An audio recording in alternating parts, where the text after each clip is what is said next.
Síguenos en las redes sociales. Búscanos @Sol1065 FM. Lo mejor de nuestro contenido más cerca de ti. Sol 106.5. Una estación RCC Miria. Bueno, a propósito del mensaje de ayer del presidente Luis Abinader, el PLD en el día de hoy ha respondido. Ya tan rápido, es un flash respondiendo. Punto por punto. Está bien, ha respondido punto por punto. El mensaje básicamente se identifica con el tema de tratar de subsidiar el precio del transporte. Dice que eso tendrá un impacto positivo. También se identifica con lo de los aranceles cero y especifica qué productos eso debe alcanzar, pero en el plano de los combustibles plantea que no habrá ninguna rebaja o ningún beneficio, porque de mantenerse por los $115 el barril de manera permanente durante estos 4 meses, pues el subsidio será la misma situación que había a marzo ya de este año, cuando teníamos el petróleo por 114. Y como el gobierno aclara que de subir un peso también lo subirá, él dice que en esa parte pues no se pero va a subir sin impuestos, Julio. Pero va a subir sin la carga fiscal. Subiría menos. Pero a propósito de este mensaje de ayer, del presidente Abinader, como está con nosotros el doctor Roberto Rosario, es presidente de la Junta y uno de los voceros y altos dirigentes de la Fuerza del Pueblo, vamos a ver qué apreciación tiene él sobre el mensaje, si la Fuerza del Pueblo pues estudió el mensaje del presidente, que fue un mensaje breve, y si estableció posición con relación a ese mensaje. Bueno, buenos días a todos ustedes, Mayelena, Pedro, Jonathan, José, Olid, Consuelo, Eury y Julio. Gracias a todos por recibirme de su casa en el día de hoy. Sí, nuestro primer invitado. Cumplimos 10 años ahora. Así es. Y él tiene un hermano acá. No, Julio, claro. Julio, ¿es hermano suyo o no? Casi un ching más. Mire, en primer lugar, yo quiero que me permitan recoger un poco algo de lo que dijo el invitado que ustedes tenían anteriormente. Gustavo Viaggi el amigo Gustavo Viaggi, para mí Francisco Franco. Para mí uno de los mejores abogados del país. Fino. Mira, ellos alegaron que se cometió un abuso o una violación a los derechos de Jean Alain cuando este fue detenido en el momento que se disponía a subir un avión y abandonar el país. Y a eso es lo que se le dio en llamar las alertas migratorias. Las alertas migratorias se producen cuando, sin que haya un expediente, sin que haya una investigación en curso, de manera arbitraria. Él no tenía en ese momento. Eso es, de manera arbitraria, se detenga a una persona. Que tiene una alerta por si acaso. Que tiene una alerta por si te vas. O sea, vamos a ver qué tú vas a hacer si tú te vas, tú quedas preso. Pero no hay una orden. No hay orden. De un juez.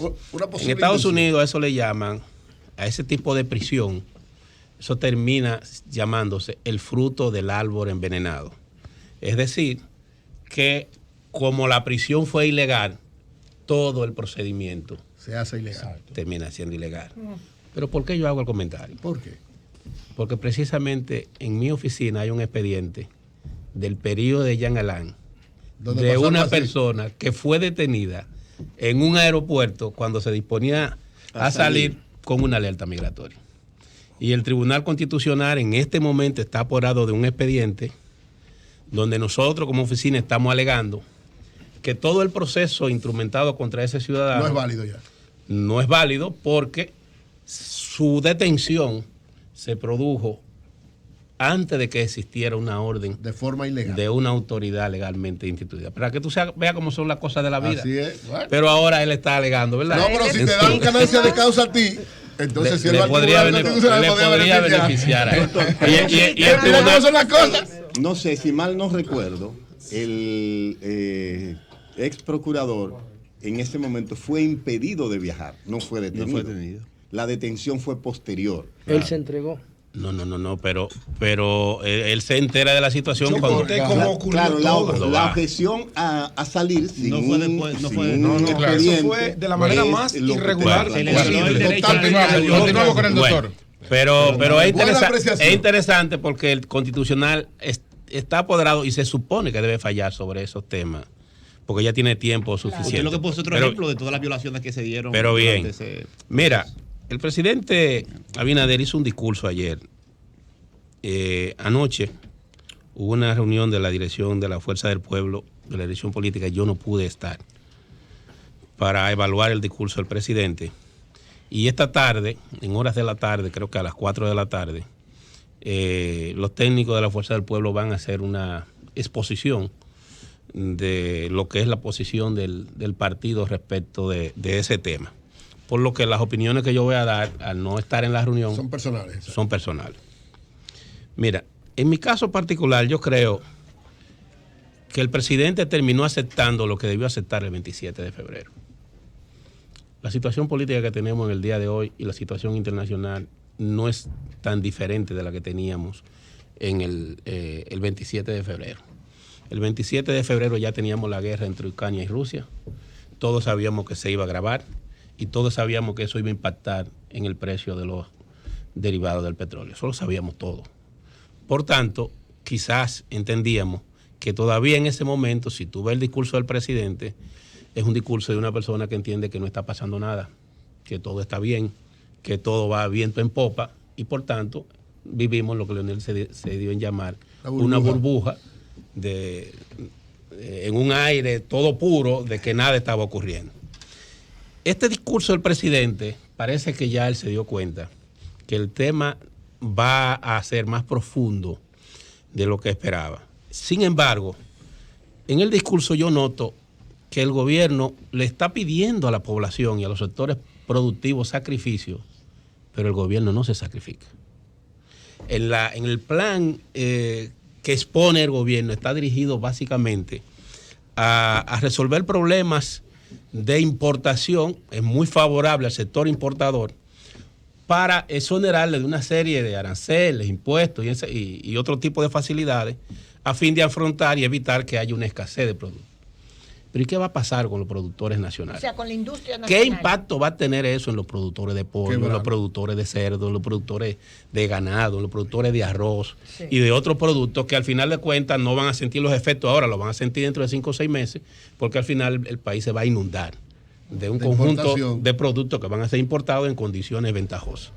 Se supone que en su discurso el presidente debió hacer una propuesta que manejara el tema que tiene que ver con la producción nacional y que tiene a su vez que ver con el abastecimiento de productos. Pero no solo eso. El presidente hizo un discurso el 27 de febrero del 2021, donde anunció una serie de proyectos por más de 500,000 y pico de millones de pesos. Y ahora en este 27 de febrero volvió a hacer una cantidad enorme de promesas. Y en este discurso ha planteado una serie de medidas que tienen un costo.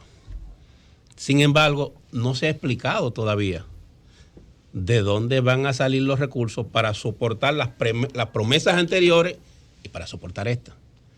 Porque tú puedes tener una idea de cómo las cosas, de todo lo que hay que hacer para que nos vaya bien, pero eso hay que llevarlo con lápiz y papel, sacarle punta al lápiz y ver, bueno, para que este proyecto se ejecute, yo tengo la necesidad de buscar esta cantidad de dinero, ese dinero va a salir de este lugar y lo vamos a gastar de esta manera. En el discurso del presidente no hay una explicación de dónde van a salir los recursos para ese plan. El gobierno tiene, no quiero decir que fue precipitado, pero el gobierno tiene ahora que explicar de dónde saldrán los recursos para este plan, que no tengo por qué entrar en calificarlo como bueno o malo, sino esperar que dé más detalle del soporte económico, de las medidas que ha tomado antes y que ha tomado ahora, y ver además de eso si sus planes de los 27 de febrero van a ser modificados de cara a la crisis. Porque la realidad es que hay una crisis global. No es una inflación importada. Hay una crisis global que genera inflación agravada por sectores internos que también tienen que ver con la inflación. Vamos a ver. aquí hay unos componentes, sobre todo en la parte que tiene que ver con la comercialización de productos y de los hidrocarburos, que son los márgenes de beneficio de los intermediarios. Por ejemplo, hay una resolución de Industria y Comercio que permitió el aumento hasta en un 20% de la intermediación de los distribuidores y los detallistas de combustible. ¿Va a tomar alguna medida el gobierno a fin de afectar esos sectores? Porque aquí todo el mundo se tiene que sacrificar. Pero el sacrificio debe ser no a los que menos tienen, debe ser a los que más tienen. Aquí se dan una serie de exenciones y exoneraciones en el uso de los combustibles. Exacto. ¿Va a tomarse medida contra esta gente que son dueños del gran capital o solamente le vamos a transferir? Dijeron que no. Porque, ojo, el discurso del presidente de ayer, el presidente lo que anunció ya fue el aumento de los precios. Porque él dijo que se va a subsidiar hasta que llegue a 115 dólares, que ya son 117. Y anoche estaba en 119 el Westesa. Él hablando, ya el Westesa está a 119. Es decir, que el pueblo debe estar consciente entonces que ya tenemos $3 que van a tener que derivarse en los derivados, ¿verdad? Sí. Del petróleo. Entonces, en función de eso, lo que quiere decir eso es que tenemos un aumento ahí. No es malo, el gobierno está soportando una parte importante de eso. Ahora, lamentablemente hay la percepción en el pueblo de que el presidente evita lesionar o afectar a los sectores que más dinero tienen. Y algunos han dicho, incluso han querido calificar al gobierno como que es un gobierno demasiado identificado con los sectores económicos que le apoyaron y que le sirvieron de sostén. En un momento como este de crisis, los sectores que deben ser más afectados no son los de abajo, son los de arriba, porque son los que más pueden aportar, sin llevarlo a la quiebra, pues no estamos tampoco en un país socialista, ¿verdad? Ni estamos confiscando, ni nacionalizando, pero deben ser los que sean más afectados. En este momento, por ejemplo, el gobierno persiste, y vi una declaración que hizo ayer la doctora Milagro Ortiz Bo, en impulsar un proceso de reforma a la Constitución que divide y no une. Este es un momento donde se supone que lo que debemos es sacar de contexto los temas que nos dividen y buscar, si queremos la unidad de todos los sectores, y buscar las cosas que nos unen. Entonces, no hay una señal desde la dirección del Estado que nos permita a nosotros ver que hay una conciencia clara de que se requiere una unidad de todos los sectores políticos y sociales y económicos de la sociedad dominicana para afrontar esta crisis que va a durar un tiempo, porque esa guerra de Ucrania y Rusia no está visto que termine ahora. Esa guerra podría prolongarse por lo que está buscando la Unión Soviética y por lo que está buscando Estados Unidos. Es una guerra que le conviene a Estados Unidos. Bueno, Jonathan Ebri. A Estados Unidos. Roberto Rosario, vocero de la Fuerza Armada. ¿Pero por qué, Roberto? Pero ven acá. Estados Unidos es el único país que no va a ser afectado. Los grandes afectados van a ser Ucrania, Rusia y Europa. Ahora, los grandes ganadores de esa guerra, como en la Segunda Guerra Mundial, Estados Unidos y China, pero sobre todo Estados Unidos, que su industria armamentista ya la tiene a todo vapor, que está aprovechando su economía para que se dinamice, y mientras tanto está debilitando la Unión Europea para hacerla cada vez más dependiente de ellos, está debilitando a Rusia y a la misma Ucrania. O sea, al final Estados Unidos es el gran ganador. Sí. Roberto Rosario, miembro de la dirección política de la Fuerza del Pueblo, vocero de ese partido. Muy interesante lo que usted dice, Roberto, sobre las medidas que se han tomado. Además del tema de la intermediación, en el caso de los combustibles, ¿cuáles otras medidas usted entiende deben tomarse desde el Estado para garantizar que los que más tienen más pongan en esta crisis? ¿Cuáles medidas específicas usted cree que deberían tomarse? Yo le dije, se supone que hay que tomar medidas que tengan que ver con la revisión de los procesos de exención y exoneración del uso de combustible. Yo lo dije. ¿Más esa? ¿Cuál más? No, le he señalado dos que no son poco importantes. Sí. Además de eso, le dije que el gobierno tiene que hacer una evaluación del gasto. El gobierno ofreció aquí que íbamos a cambiar de una cultura de dispendio del gasto público a una cultura de un gasto de calidad para que... No es sobre el gasto del sector público, es lo que se le debe poner a los más ricos para que participen. Mira, al sector privado. No, yo lo que pienso de entrada que debe revisarse la política de exoneración y exenciones que hay para el uso de combustible. Claro. y otros productos que hay. ¿Por qué? Porque son los sectores que más beneficio han obtenido en la pandemia y de esta crisis, y son los que más pueden aportar. Si el gobierno opina lo contrario, bueno, y eso es su tema, pero debe tocarlo. Porque si me está tocando a mí, te está tocando a ti y está tocando al que no tiene nada, lo más normal es que toque al que tiene un poco más. Recuerde usted el monto. Ahora, recuérdate que yo no estoy para hacerle un plan al gobierno. Doctor, ¿usted recuerda el monto? Estoy para dar opiniones. ¿Cuánto equivaldría un desmonte generalizado de los subsidios al sector privado, energético, Barrigol, toda esa gente? Mira, es muchísimo, sobre todo el de la Barri. La exoneración que hay para la Barri por el tema del combustible es de miles de millones de pesos. O sea, que ayudaría.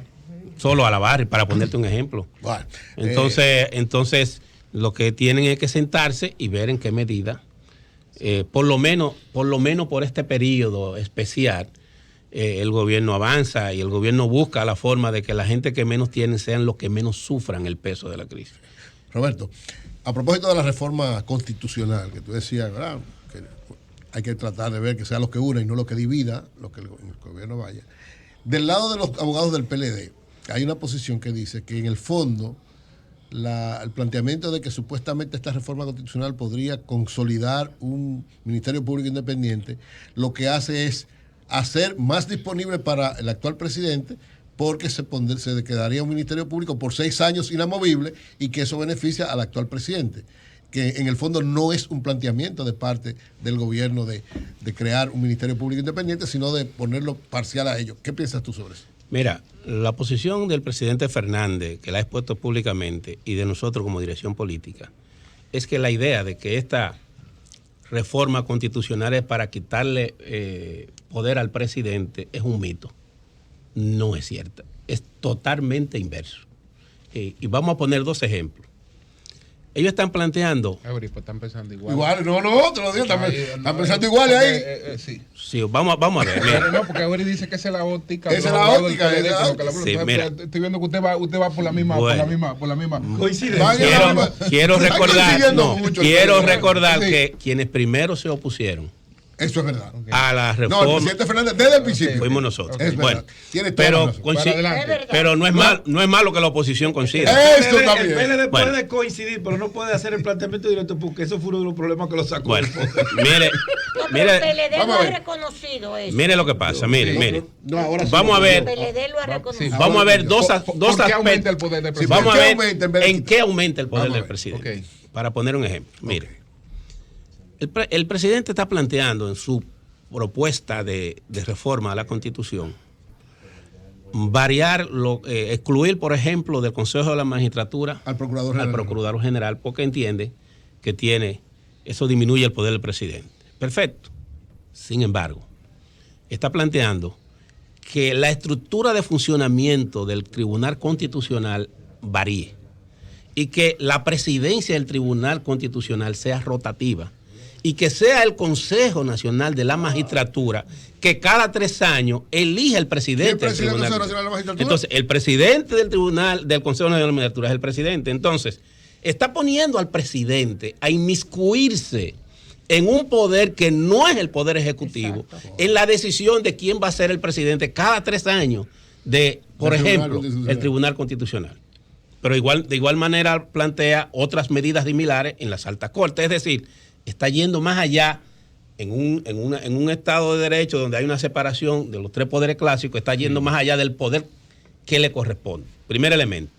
Vamos al tema del Ministerio Público, que hoy vi que Jorge Subero, aunque se identifica con el criterio de excluir al procurador, coincide con nosotros en decir que no es oportuna una reforma constitucional en estas circunstancias. En el caso del Ministerio Público, que en un programa que sale aquí en la tarde, en esta emisora, dicen que yo le tengo miedo, que yo tengo algún problema con el Ministerio Público. Nada así. Yo soy amigo personal de Miriam, admirador de Miriam, fui su alumno y además soy amigo personal de Jenny Berenice y no he tenido la posibilidad de cultivar relaciones personales con Wilson, pero tampoco de tener problemas. Para aclararlo, es un tema de posiciones políticas. Por demás, ojalá yo que se quedaran eterno, eso no es el problema, pues yo creo que lo hacen bien, no tengo ningún problema en eso. Mira, el presidente en su proyecto está planteando que la forma de elegir el Ministerio Público se decida en una ley adjetiva más adelante. Ellos no han planteado hasta ahora cuál es el mecanismo de elección de lo que ellos van a llamar fiscal general. En su proyecto lo que están planteando es que cuando se reúna la Asamblea para reformar la Constitución, se delegue en el Congreso para que mediante una ley adjetiva elijan la fórmula para elegir el tribunal, el fiscal independiente. Pero ahí mismo plantea un artículo transitorio que le permite al presidente designar por 6 años, designar por 6 años el fiscal general. Es decir, se está atribuyendo otra decisión en su beneficio. Si el presidente desde un principio tenía previsto modificar la Constitución, debieron hacer una propuesta formal de cómo se va a elegir y además de no darse, de no atribuirse esa... Finalmente, Roberto, el reclamo de un Ministerio Público Independiente desde la estructura constitucional es un reclamo que viene de lejos y hubo mucha manifestación de todos los sectores de la sociedad, menos en ese momento del PLD, pero incluso desde la oposición de entonces. Ciertamente, como usted dice, está complicado el panorama para una reforma constitucional o discutirla. ¿Usted cree que debe pasar lo mismo con el tema de la campaña electoral a destiempo? Así como no podemos sentarnos a eso, deberíamos ponerle fin a la campaña electoral que tienen algunos partidos violando la ley en esta misma fecha. Mira, sin dejar de rehuir esa pregunta, pero para terminar de contestar el tema hay modelos de cómo funcionan los órganos extrapoder y cómo funcionan los 3 poderes clásicos, cómo se eligen. El modelo que ha defendido el presidente Fernández y quien está muy en la fuerza del pueblo y que en ese momento defendía el PLD, era de que sigamos el concepto del sistema americano en sentido general. Ha notado Eury que ya no le llama viejo partido. Y europeo. Ya no le llama viejo partido. Y europeo. ¿Por qué? Porque en Europa y en América y en la mayoría de las naciones del mundo es el presidente el que propone o elige al procurador o al ministro de Justicia.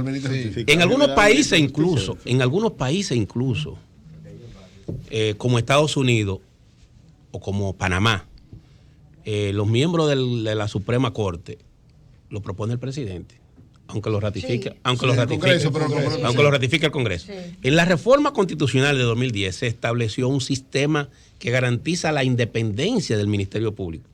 Y ahora mismo el presidente de la República lo que puede proponer nada más creo que son al procurador y como 2 o 3 ayudantes. El resto proviene de la carrera del Ministerio Público que fue creada en la Constitución del 10 del presidente Fernández. En relación a la campaña. ¿Cómo evitar que de nuevo vuelva a ocurrir lo que ocurrió, que sacaron del Comité Central del PLD de allá, del Comité Central, pasó. Y tomaron un miembro del Comité Central del PLD, lo sacaron de ahí y lo metieron en el Ministerio Público a escoger los jueces del sistema de justicia? ¿Cómo evitar que vuelva a pasar eso? Mira, había el modelo que tenemos. No, hubo un periodo de nuestra historia republicana donde los... ¿Cómo evitar que usted sea ahora, usted designe los jueces en el próximo? Sí, no, yo no. Además, no me pongan en eso. Mira, la Constitución lo permite que usted designe los jueces. Sí, pero vamos a verlo de esta manera. Mira, el periodo republicano que tuvimos, los partidos políticos sin excepción, al momento de seleccionar los miembros de las altas cortes y los miembros de la Procuraduría General de la República, tomaban personas que a su entender tenían condiciones suficientes para ejercer ese cargo. Lo hizo el PRD en su momento y lo hizo el PLD. Pero yo te voy a poner... Yo te voy a poner un ejemplo que siempre he defendido. Sí. Yo siempre he puesto como ejemplo de la mejor gestión que ha habido y que más avance logró de la Suprema Corte de Justicia, la de Subero Isa. Ahora, 2 olas. Excelente. En esa gestión, donde el presidente Fernández era un solo, pero era el que presidía el Consejo Nacional de la Magistratura, y en esa Suprema, con las modificaciones que se dieron después, estuvo Romero Confesor, estuvo Julio Barra Ríos, estuvo En los políticos todos. Ahí. Julio Aníbal Suárez, Campillo Pérez, Marta Olga. O sea, la mayoría venían del comité ejecutivo del PRD algunos, otros del Partido Reformista. Y debo decirle que para mí es la gestión de la Suprema Corte de Justicia que más logro obtuvo, para poner ese ejemplo. Pero lo podría señalar en otras áreas. Yo soy contrario al discurso de decir que los políticos son malos administrando o dirigiendo políticas públicas. Debo decir lo siguiente: si son tan buenos los independientes, ¿por qué lo tenemos que dar tanta exoneración y tantas exenciones? ¿Por qué no son? Porque esa eficiencia también no se traduce. Esa no es la pregunta. No, yo sé cuál es tu pregunta. ¿Cómo evitar que No, perdón, es que yo no creo. La ley lo permite ahora. Sí, pero yo no creo que hay un impedimento constitucional. Es que yo no creo que el derecho de tú ser político. No, perdón. Es que yo, permítame contestarle, no un tema de interés. Yo no creo que el hecho de ser político a ti te invalida. Yo creo que sí, usted está diciendo eso. Yo creo que aquí una persona puede ejercer cualquier función y lo hace bien o mal. Depende. Cuando usted lo eligen en un cargo, usted ya no se debe a ese partido, usted se debe al país. Adelante, doctor, a propósito de la salida de Rafael Paz del PLD, ¿ha habido algún acercamiento de él con la Fuerza del Pueblo? Eso en cuanto al hecho. Y también me interesa conocer su opinión sobre ese hecho y la posibilidad de que él vaya. Porque en esta situación unos destacan un individuo brillante, otros cuestionan la forma que él reaccionó con una organización política que le apoyó. Otros hablan del liderazgo de él, el liderazgo de alguien en la Fuerza del Pueblo como joven como él, como Mar Fernández. Entonces, el hecho, se ha acercado él a la Fuerza del Pueblo y su opinión sobre la posibilidad de que le... Mira, yo conozco personalmente a Rafael Paz, trabajó en la Junta cuando yo estaba, él trabajaba directamente con Aura Celeste Fernández, ellos fueron parte del proyecto para la formación de la Escuela de Formación Electoral y del Estado Civil. Incluso él y Aura Celeste fue que buscaron ese local, que está ahí en la Castellana, y ahí funciona perfectamente la escuela, hicieron un enorme trabajo. Paz, que es mi amigo, era de lo que redactaba los discursos en mi contra en la Junta. Él mismo me lo dijo después. Es brillante. Pero yo pude desarrollar, pese a todo eso, tuvimos una buena relación de amistad. Yo no he tenido contacto con Paz desde finales del año 2020. Yo, personalmente. Y yo pienso que lo que ocurre con Paz tiene mucho que ver de alguna manera, con lo que pasa con el PLD y con cualquier partido. El PLD acaba de sufrir una fractura en medio de un proceso electoral. Es normal que esa fractura que se produjo en medio del proceso electoral lleve un tiempo para que termine de manifestarse ampliamente y además para que cicatricen las heridas que esa fractura produjo. Por tanto, que situaciones como esta se presenten, yo lo veo como parte de la normalidad. Yo pienso que de alguna manera eso ocurrió, podría ocurrir. Yo al día de hoy no tengo información si él tiene algún contacto con la Fuerza del Pueblo. Si él desea venir, nosotros no hay ninguna razón para no recibirlo. Que lo anunció fue Pedro, pero parece que no, yo anuncié su salida. La primicia de la salida. Pero creo que es una... anunció su salida del PLD fue Pedro. Pero no la entrada. Concluyo en que creo que es una persona que todavía tiene muchas cosas que aportar. En el escenario político, y si quisiera hacerlo de la Fuerza del Pueblo, le digo que bienvenido sería. Don Roberto, yo soy de la que opina que el mejor presidente que ha tenido la Junta Central Electoral, no lo digo ahora, y usted sabe que le hicimos un reconocimiento, es usted. Yo opino lo mismo también. Yo opino lo mismo también. Yo también. Yo no opino lo mismo, pero... No, porque tú eres de la sociedad civil, tú eres... No tiene derecho, no opina. Sí, no, porque tiene derecho, la sociedad civil no lo cree. Eury te corrió, era de la sociedad civil. Él forma parte de un partido político. Del PRM ahora. No. Ahora... Cada vez que uno le dice algo, ustedes van a lo personal. No es personal. Ojalá que no pongamos todo hablar de... Pero tú eres sociedad civil o no, tú lo defiendes. Pero Eury, le voy a hacer la pregunta. A nivel de organización de las agencias de servicio a la ciudadanía, por ejemplo, yo creo que el doctor hizo un trabajo brillante. La sociedad tiene que reconocerlo. Y entiendo la salida de él del PLD, porque el PLD se portó bien mal con usted. No lo defendió cuando tenía que defenderlo. Y nosotros aquí en Sol de la Tarde lo defendimos hasta el último momento. Cuando él fue un gallo defendiendo al PLD, el PLD no retribuyó. Ok, y lo entiendo. Hizo bien en largarse del PLD por eso. Entonces, visto el caso y comprobado el hecho, yo le tengo de confianza a la Junta Central Electoral de ahora porque son sociedad civil, lo que usted quiera, pero que tienen compromisos, que hicieron, tomaron decisiones que los llevaron a estar en la Junta Central Electoral. Ahí hay uno de ellos que dijo, hay que quemar esta Junta si no se suspenden las elecciones. Y está en la Junta Central Electoral. Yo no tengo ganas ni de votar con esta Junta Central Electoral, le tengo miedo. Mira, yo estoy obligado a responderle a Jonathan, porque estoy aquí. Sí. Si lo hubiese dicho yo no estando, perfecto, pero dice que difiere estando yo aquí. Sí. No es bueno uno hablar de sí mismo, pero sí hablar de los procesos. Cuando yo llegué a la Junta, Jonathan, si tú tenías como un acta de nacimiento, tú tenías que ir a tu pueblo. El 98% de las actividades de la Junta eran manuales. Yo dejé el 100% automatizado. Cuando yo llegué a la Junta, el que vivía en Nueva York, o vivía en Madrid, o vivía en Barcelona, tenía que pagar para mandar buscar un acta. Cuando yo salí, yo dejé que el que vive en Madrid, el que vive en Nueva York, saca su acta, saca su cédula y declara a su hijo de nacer como dominicano estando allá. Yo participé en 6 procesos electorales. Cuando yo dejé a la Junta era referencia internacional. Los países buscaban a la Junta para que la asesorara en la organización de procesos electorales. Muchos países. Los equipos que nosotros teníamos incluso los facilitábamos para organizar elecciones. Aquí vino Rafael Correa a agradecer el apoyo y la ayuda que le dio la República Dominicana en los procesos en el Palacio Nacional. Y en adición a eso, llevé a la Junta Central Electoral a ser la presidenta de la Asociación Mundial de Órganos Electorales.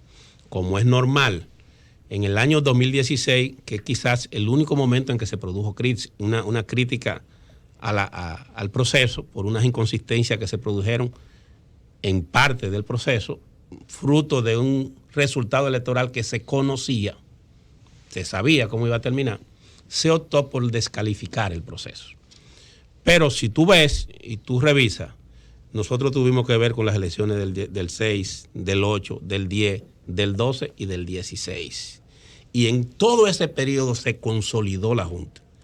A raíz de nuestra de administración en la Junta, no fue posible ya que la Junta necesitara que llegara el embajador de los Estados Unidos o que llegara la OEA o que llegara Agripino para dar un boletín, porque nosotros no lo permitíamos. La Junta adquirió madurez y supo gerenciar sus procesos. Yo pienso, no que soy el mejor o el peor, eso lo deben decir ustedes, pero sí puedo decir que yo encontré una institución en pañales y la dejé adulta y bien vestida.